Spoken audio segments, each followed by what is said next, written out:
Yo brahmanam vedadhati purvam, yo vai vedamshta prahinoti tasmai, tamha devam atma buddhi prakasham, mumukshor vai sharanamaham prapadye. He who at the beginning of the creation projected Brahma, that is the universal consciousness, and who delivered the Vedas unto him, seeking liberation, I go for refuge, and to that effulgent one, whose light turns the understanding towards the Atman. Basaveshwara is a Vaishnava saint, Shaivite saint of Karnataka in 15th century. He was a philosopher, mystic, and a reformer. Wonderful sayings of him are recorded. I just quote one from that. There's two sentences I will chant in Kannada. Ullavaru ಶಿವಾಲಯವ ಮಾಡುವರು ನಾನೇನ ಮಾಡಲಯ್ಯ ಬಡವನು means those who have wealth build temple for you. What can a poor person like me do? My legs are the pillars, my body is the shrine, and my head is the golden pinnacle. Hear me, O Lord.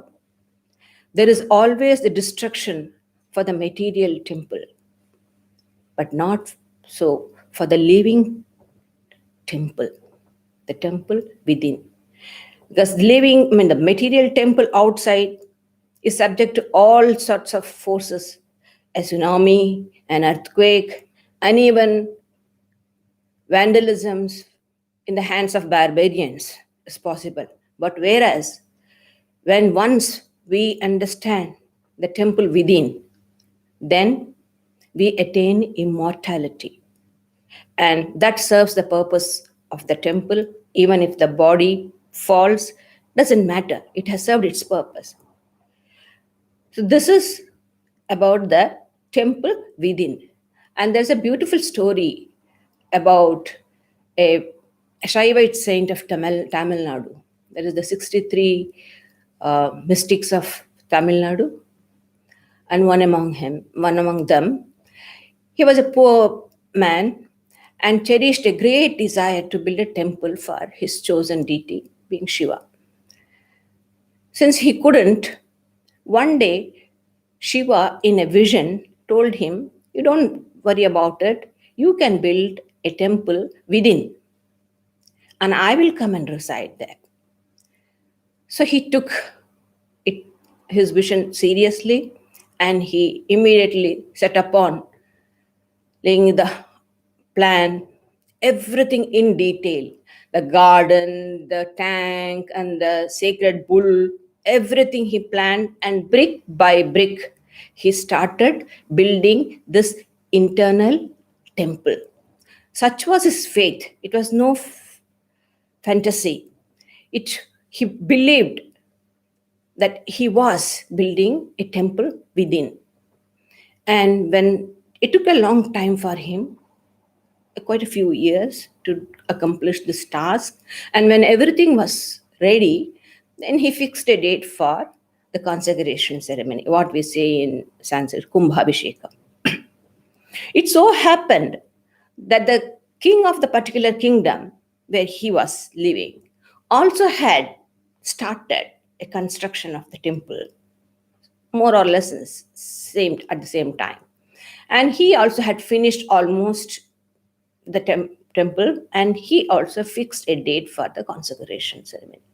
And both days collided.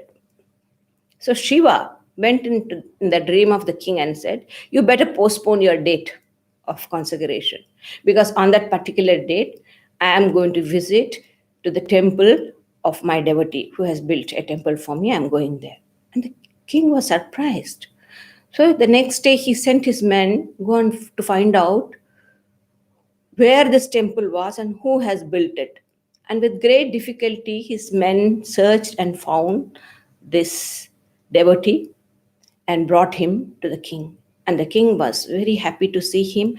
And with great humility, he asked the this devotee to be the main priest of the temple which he built with stone and brick, whatever it is. I mean, the physical material temple. So, this is the beautiful story of the mystic, and it conveys two important points. One is that the essence of worship is love. It does not matter what you offer, how much you offer, whatever it is. God, as the Sanskrit word says, bhavagrahi janardana. God understands the feeling. He understands how, with what devotion the devotee has given, rather than the pomp and show of the worship. And the other thing is the divinity of the human soul. All the schools of Vedanta accept that the human personality has three parts: the body, the mind, and the spirit. The individual spirit, whatever it can be. And the individual spirit is a part of the Supreme Spirit. Every one of us carry the light, the effulgent light of the Atman within us. Swami Vivekananda says, "You may invent an image through which to worship God, but a better image already exists, the living man. You may build a temple in which to worship God, and that may be good, but a better one, a much higher one, already exists. That is the human body." Even the Upanishads say, Deho Devalayah Prokta Sajiva Kevala Shiva. The body is the temple, and the individual self is Shiva, the Absolute. In Vedanta, God is regarded as Paramatman or Purushottama, one who resides in the soul of all souls as Antaryamin. The knowledge of this relationship between the individual soul and the Supreme Soul is of paramount importance. And the Upanishads go to that extent of saying that one who worships without this knowledge is an ignorant person and will be considered as a cattle by the gods. Eternal, intrinsic, unalienable divinity of the human soul is the fundamental and the unique concept of Vedanta. It's the doctrine of Vedanta. The temple built out of brick and mortar resemble the human personality. The outer wall, the main shrine, and the sanctum represent the body, the mind, and the heart. Just as the sanctum is the most important part of the temple, so is the human heart the most important in the human personality. We heard last week Mataji's guided meditation where she said, the human heart is a seat of God. And that's what we are trying to explore. By heart, three things are meant: the physical body, the biological heart, of course. Everyone of us know about it. Then there is the emotional heart, not the one where baser passions are felt. Rather, it's the seat of higher feeling and sentiments, which the mystics call Vishnu Granthi. It's the emotional heart. And then the spiritual heart, the center where we meditate on the Ishtar, the chosen deity.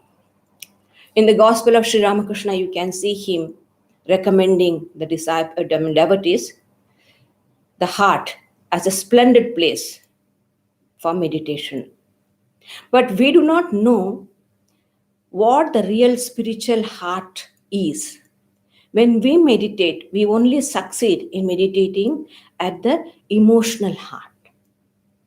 I have been telling in this quite a few talks about meditation, Meditation is consciously directing a single stream of thought at a high towards a higher center, say the heart. For this, the mind has to be tied down to a particular center. That is called dharana. And for this, the particular center has to be real for us. You just cannot fix the mind on some imaginary center. That is why when we sit for meditation, either the mind wanders or it goes to sleep. And that's the most hardest, the toughest part in our sadhana. And one of the grandest event too. It's very hard to discover the spiritual heart. Why so? The Upanishads say, Tam durdharsham ghoodam anupravishtam guhahitam gauhareshtam puranam. The Atman is difficult to see because it is lodged inaccessibly deep in the cave of the heart, which is itself situated in the midst of misery, ignorance, passions, past impressions, so many things dumped age after age, life after life, not just this few lives, from the time immemorial. Not only, if you can imagine, not just this creation after creation. Sri Krishna says, Sarvabhutani kaunteya prakritim yanti mamikam. All the creatures, the whole creation is absorbed into my prakriti. And then in the next creation, in the beginning of the, I throw them. And they are helpless, absolutely helpless. They have no say. And all those impressions are stored up. Like Sri Ramakrishna says, the beautiful story, the granny in the family has stocked all the seeds, pumpkin seed, gourd seed, this seed, that seed, and when she needs it, she brings. So Sri Ramakrishna says, my mother is Parama Prakriti. She has everything, and when the next creation comes, she brings forth. And we are helpless, and everything is dumped. Just imagine how much can it be, how much of things are dumped there in that heart. So it's not so easy. It's a big task. Removal of this. What efforts can be put towards this discovery of the heart? Let's study it. When we start meditating in the beginning, we feel some sort of hardness in the heart center. We all of us feel we can't retain it for a long time. But when we continue earnestly, in course of time, we might feel a space in the region of the heart. And in time, by the grace of God, it might become luminous. What happens is that when that center holds, when it becomes luminous, the center holds the meditative thought, not allowing to disperse. Just like a magnet, how it holds the iron fillings, it holds. But for this, at least a partial covering of the impurities have to be removed through prayer and self-control. Conservation and concentration of psychic energy brought to a certain degree of tension through intense aspiration. When that is done, it gradually awakens the spiritual heart. The prayer is very effective.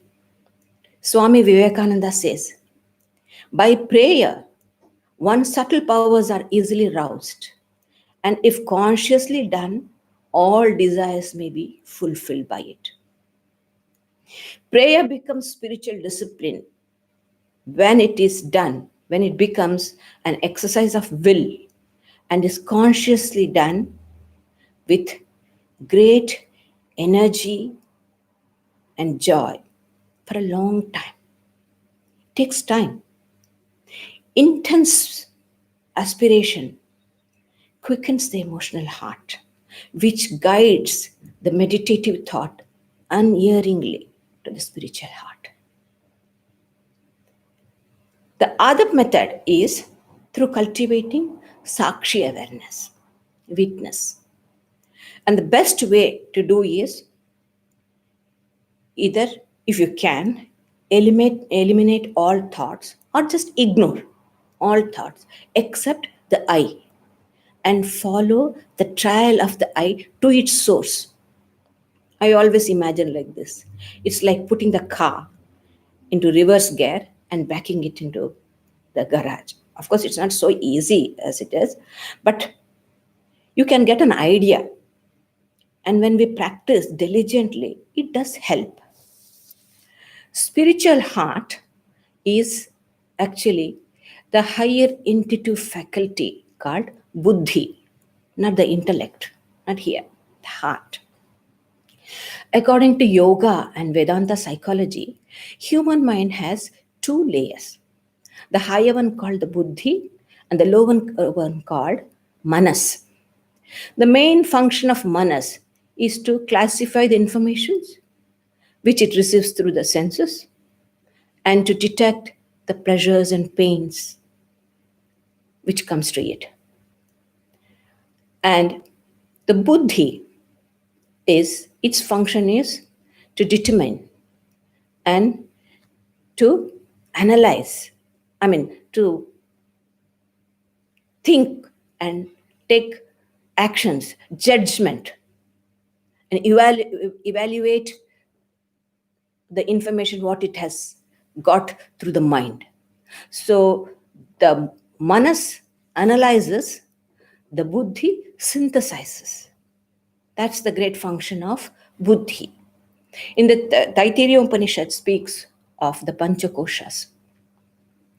The physical sheath, Annamaya Kosha, the psychic sheath, Pranamaya Kosha, and then mental sheath, and there is Vijnanamaya Kosha, generally intellect, sheath of intellect they say, and the Anandamaya Kosha.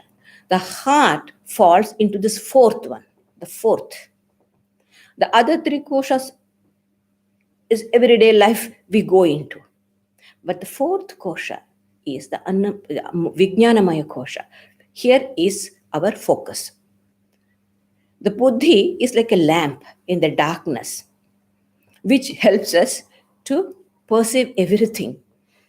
The buddhi being transparent, it has sattvika, the elements, the five elements. The sattvika aspect of the elements constitute the buddhi.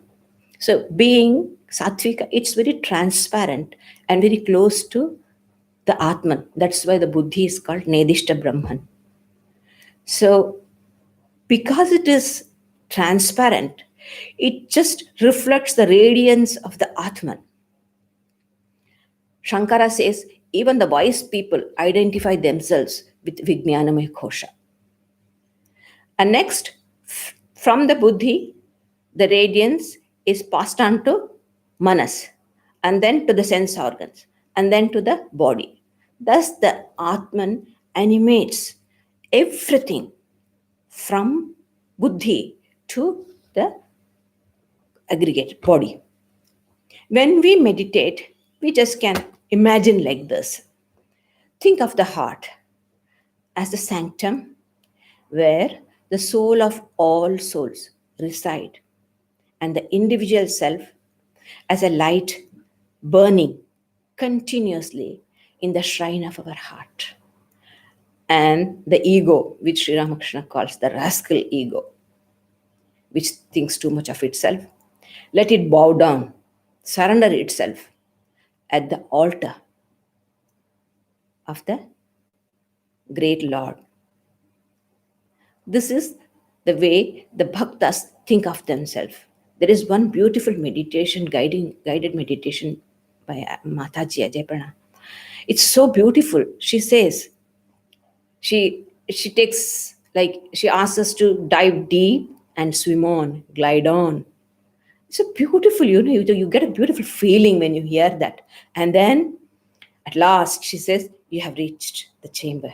There, everything is bright. The Lord is seated, waiting for you. The Lord is seated, waiting for you. Such a beautiful feeling you get it when you hear that. I hope we uh, get that thing. Anyway, so this is what. And Shankara has beautifully expressed this in the Manasa Puja of Shiva. There he says, O Lord, thou art the self, the divine mother, the buddhi, my body, the temple, and all the enjoyments of different objects which I enjoy are thy worship.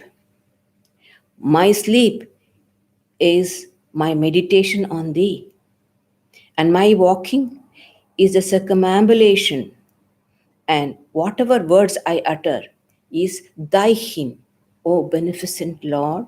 Whatsoever I do is all worshipped, offered to thee. When the spiritual heart is discovered through prayer and inner purification, and a living image is installed, then this type of meditation becomes very effective. If not, it will be like the parable Sri Ramakrishna says, the Podo, the story of the young man. There was an young man called Padmalochan, and people used to call him Podo Podo. Had nothing to do, I think so. One day, they heard a conch ringing in the evening at the twilight time. So people thought somebody must have installed, there was an old dilapidated temple in the village and outskirts of the village.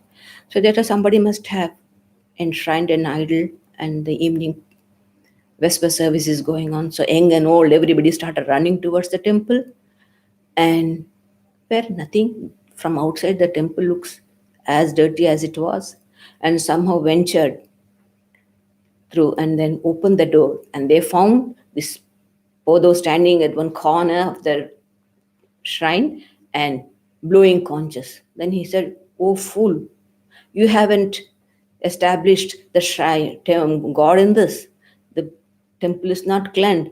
You are only blowing the conch, and you are creating all confusion." So it will be like that. So our spiritual practices should enable us to discover this spiritual center. It's very important, and there's a way to do it. This is how the scriptures teach us. We have seen that the light of the Atman is reflected successively through buddhi, manas, senses, and the body. It is through the light of the Atman that we see the external world. We may think, why? The sun is there, the light is there. How can you say that? No. Tasya bhasa sarvamidam vibhati, the scripture says. When that shines, everything else shines. So it's through the light of the Atman that even the sun shines. So this, with this light, every activity, all our external activities are carried on. But if we want to perceive the Atman or God within, excuse me, then we have to turn this light inwardly by reversing the process. First, the senses are to be turned inward. Second, the mind has to be turned inward by focusing it at the heart. This is what we try to do during meditation. When this is properly done for a long time with zest and joy, we will feel in course of time the spiritual heart. When that happens, the heart holds the mind steady, and the image meditated upon becomes clear. All the other thoughts are hushed. Then we experience joy and delight in our spiritual practices.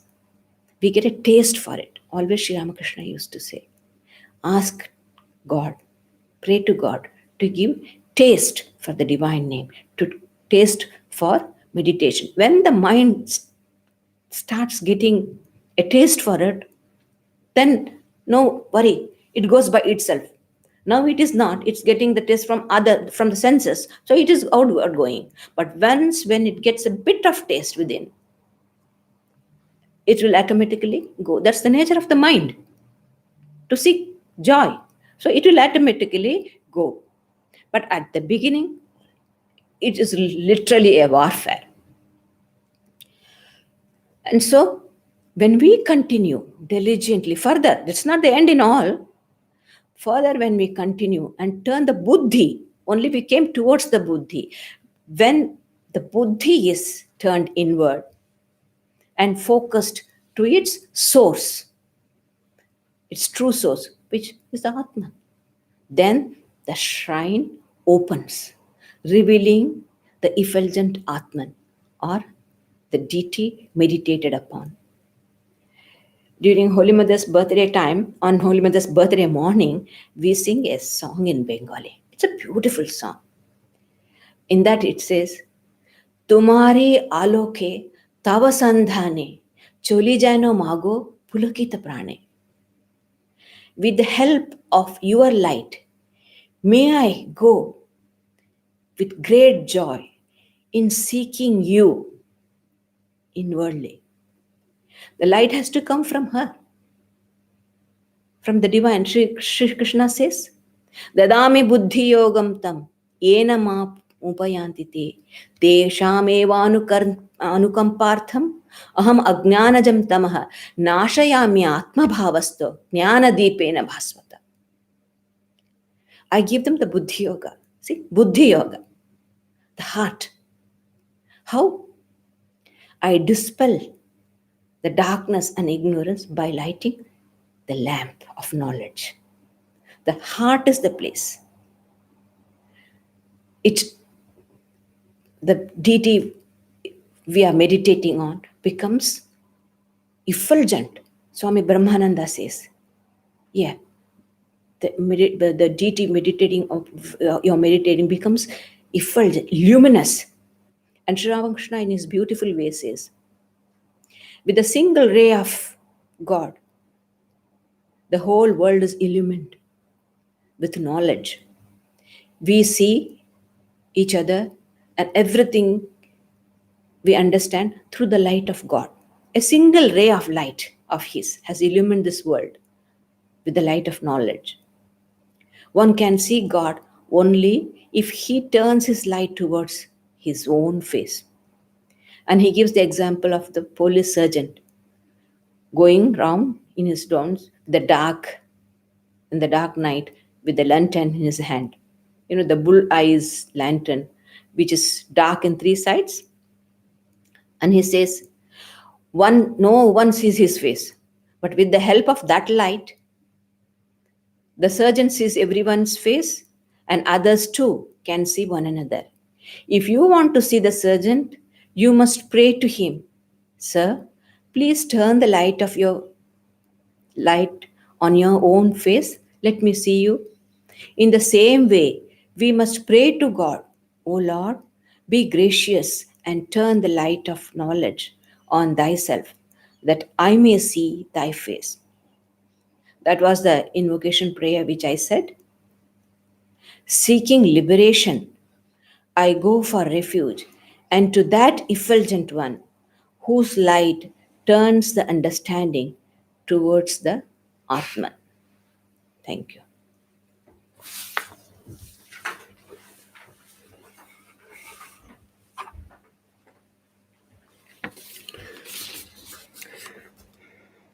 Just a reminder that our Friday night discussions, we are now staging them in Vedanta Hall. And you're also welcome, if you can't come in person, to join us via Zoom. And this coming Friday night, we'll have the fortnightly discussion on the Bhagavad Gita. And that's from 7 if you're coming in person for silent meditation for half an hour, and then the discussion from 7:30 to 8:45 p.m. in person, or if you're joining us via Zoom. The topic for the talk next week is, do we need religion? That will be given by Pravrajika Gayatri Pranaji, and that will be from 11 a.m. Well, we broadcast live from 11 a.m. Also, a reminder, we've got the monthly Vedanta book club meeting. That's on the last Saturday of each month. And again, like the Friday night discussions, you can come in person to our Vedanta hall for the discussion group from 5 to 6:15 p.m. That's on Saturday the 27th of June.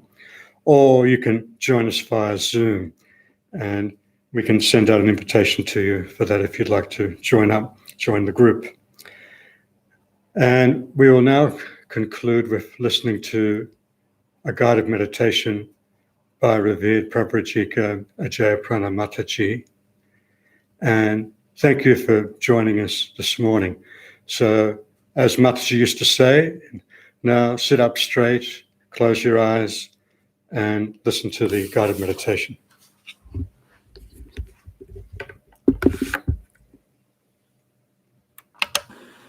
O Lord, lead me onto that state of eternal light, the light that shows the way to perpetual, undecaying, immortal bliss. May my heart turn towards the love of the resplendent Lord, the source of all light. Speed fast, then, O mind, and unite with the source of eternal bliss, Rigveda. Man's paradise is on earth. This world is the most beloved place of all.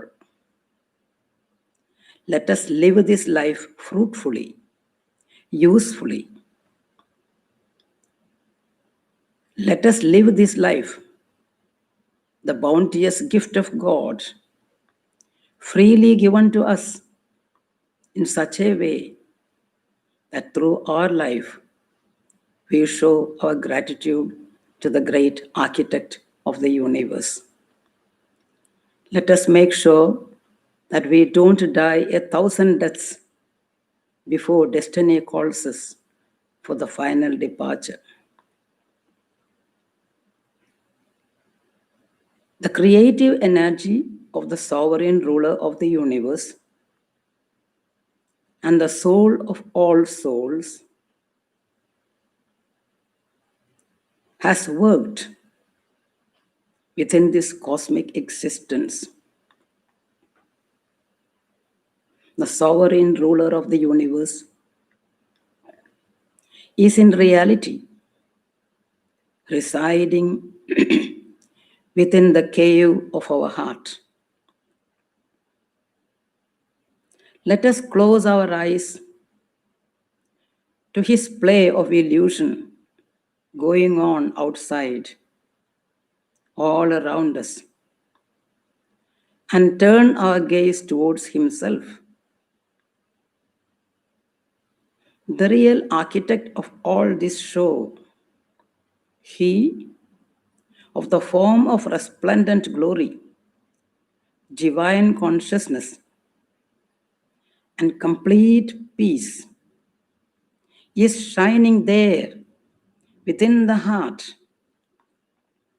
It has been there for a long time. From the beginning, we have been blind to the glory that we carry always, always within the heart.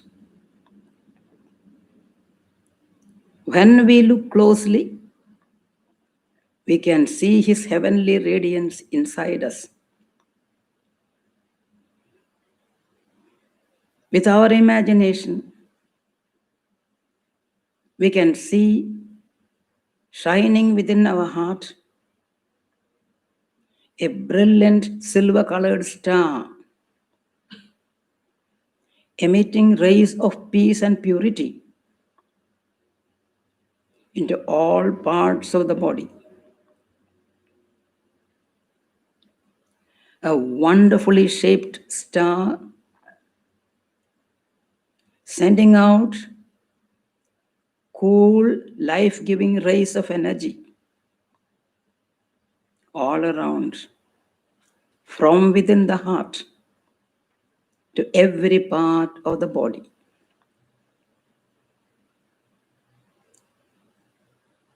This energy is gliding through every vein and artery of the system. And when we concentrate on the star, we can see in the center of the star the golden form of the universal Lord, the embodiment of strength, wisdom, love, and peace, looking at us with eyes full of affection and sweetness. He has been sitting there, but we have been directing our energies to the passing pleasures of the outside world. Now, when we close our eyes to the external world and turn our attention to Him, He smiles. His smile is irradiating everywhere, sending out thousands of rays of energy and power, filling the whole of our inside. The beautiful silver star in the heart,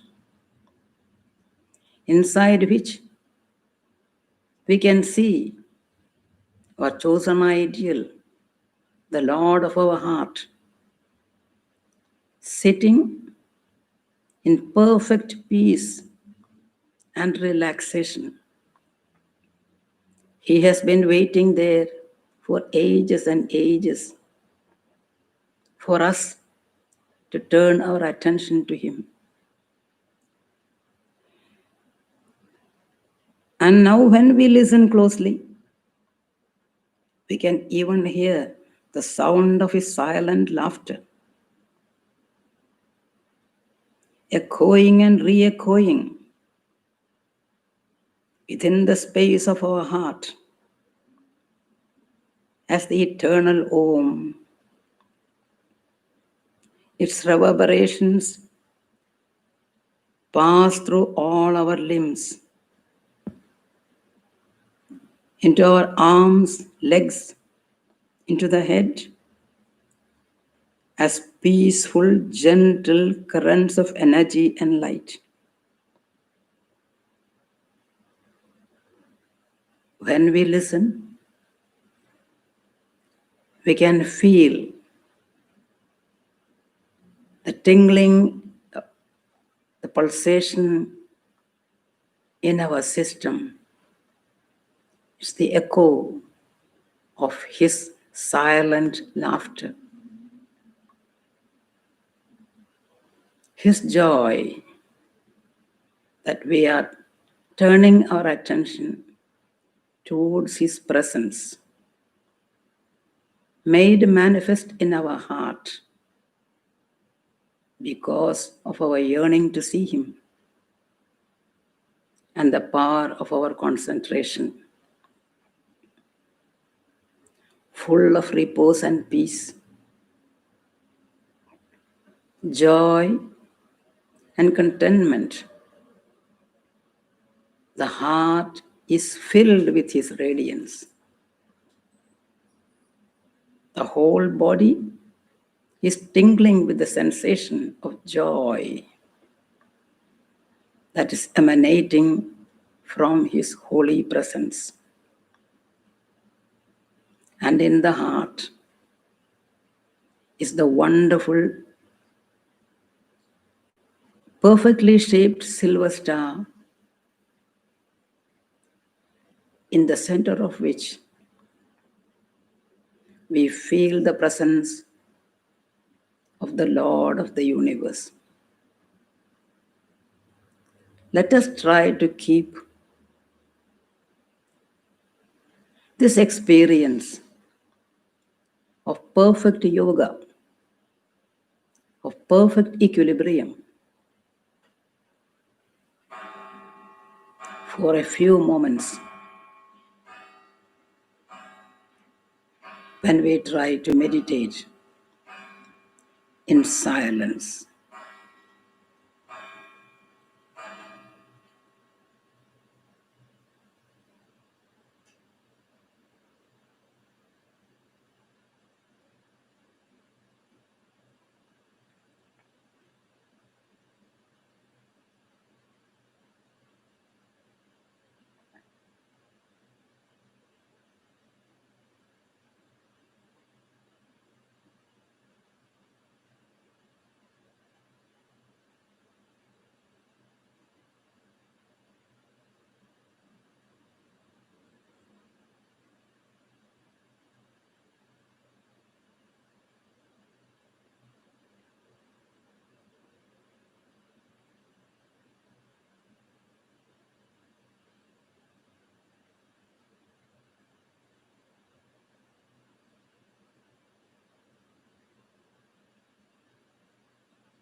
Hari Om, Hari Om, Shanti, Shanti, Shanti.